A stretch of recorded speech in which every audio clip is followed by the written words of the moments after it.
आज जो हमें ये हक और अधिकार मिला है तो उसको किस तरह हम संभालें, किस तरह उसका हम इस्तेमाल करें, इसकी जानकारी हमारा संविधान देता है कि जो हमारे हक हैं, अधिकार हैं, उसको हम कैसे लें।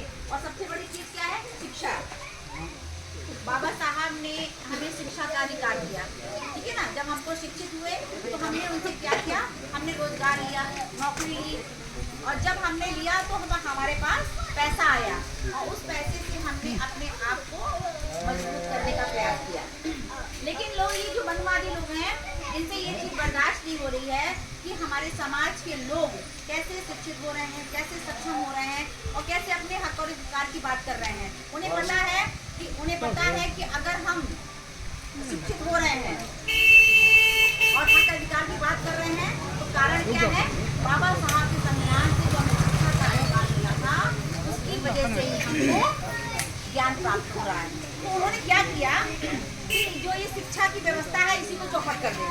आप हमारे ही समाज के बच्चे जो है, जितने भी सरकारी स्कूल होते हैं उसमें हमारे ही समाज के बच्चे पढ़ने आते हैं। आपने देखा है ना, ज़्यादातर बच्चे हमारे समाज के पढ़ने आते हैं और वहाँ पे जो टीचर्स होती हैं वो उनको नहीं पढ़ाते हैं अच्छे से। शिक्षा जो है वो एक बराबर नहीं है। जो गांव में बच्चे पढ़ते हैं उनकी शिक्षा का स्तर देखिए, और जो शहरों में अच्छे कॉन्वेंट स्कूल में पढ़ते हैं, जमीन आसमान का अंतर होता है उन बच्चों में। तो ये अंतर क्यों है? ये अंतर इसलिए है क्योंकि इनकी सरकारें मनुवादी हैं और वो कभी नहीं चाहेंगे कि हमारे समाज के बच्चे अच्छे से पढ़ लें और अच्छे से शिक्षित और सक्षम हो जाएं। तो इसके लिए इस बात की आवश्यकता है कि जो हमारी जो बहनें हैं जो घर में रह रही हैं, मान लीजिए उनके जो पति है जो बाहर जाते हैं, कमाने लेके जाते हैं या नौकरी में हैं या कहने में कुछ मजदूरी कर रहे हैं, कमाने तो जाते हैं ना, हमारी जो बहनें हैं उनकी सबसे ज़्यादा जिम्मेदारी बनती है कि जो ये छोटे छोटे से बच्चे हैं और वो पढ़ रहे हैं कि नहीं पढ़ रहे हैं, इस बात का ध्यान रखें। हमारा जो समय बचता है उस समय का इस्तेमाल हम अपने बच्चों की परवरिश में लगाएं। जब हमारे बच्चे संस्कारी होंगे, शिक्षित होंगे, तभी वो घर परिवार और अपना देश का नाम कभी भी रोशन कर पाएंगे। देखिए, अभी मैं बता रही हूँ कि किस प्रकार हमारे समाज का शोषण होता है और किस प्रकार हमारा समाज इस चीज़ों में परेशान होता है और कोई सुनने वाला नहीं है। तमाम राजनीतिक पार्टियां हैं, देखिए हमारे समाज के लोग चुन के जाते हैं, विधायक बन रहे हैं, नेता बन रहे हैं, मंत्री बन रहे हैं। क्या हमारे समाज के साथ शोषण होता है, जाति होती है, तो क्या वो लोग सुनने आते हैं हमारी बात को? कोई नहीं सुनता है। अभी मैं आपको भी जल्दी की घटना बताती हूँ। माल मलिहाबाद में एक संजय रावत जो लड़का था, उसको किस तरह से मारा गया था और मार के और पुलिस वाले ले जाके उसको बंद कर दिए।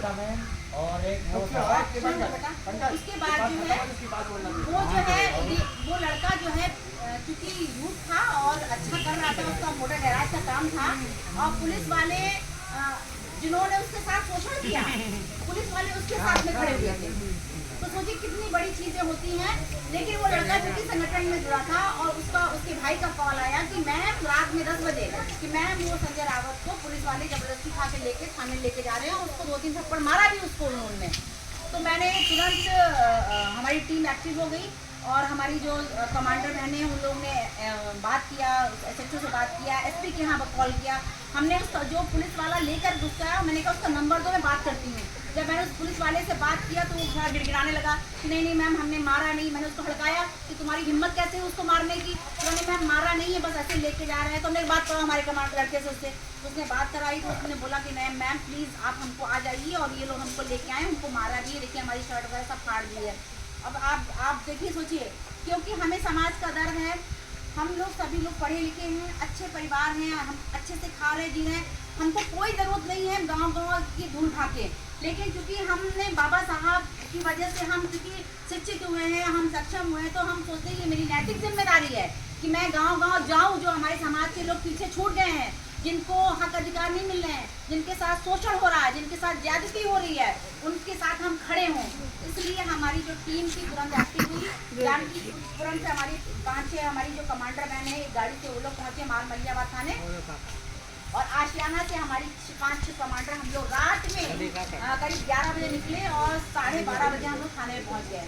उन लोगों को लगा होगा कि थाने वालों को कि शायद ये लोग तो आ गई हैं और ऐसा कुछ तो होगा नहीं, और पहले तो ना नुकुल किया, लेकिन हम लोगों ने जबरदस्त विरोध किया। वहाँ पूरा थाना हम लोगों ने वहाँ घेरा था, रात भर हम लोगों ने उसका विरोध प्रदर्शन किया। सुबह 5 बजे उस लड़के को छुड़वा के और पूरा जो माल थाने का जितना भी पुलिस वाले थे, SHO से लेके जितने भी कांस्टेबल, सबका पूरे थाने का ट्रांसफर हुआ और एक सस्पेंड हुआ उसके अंदर।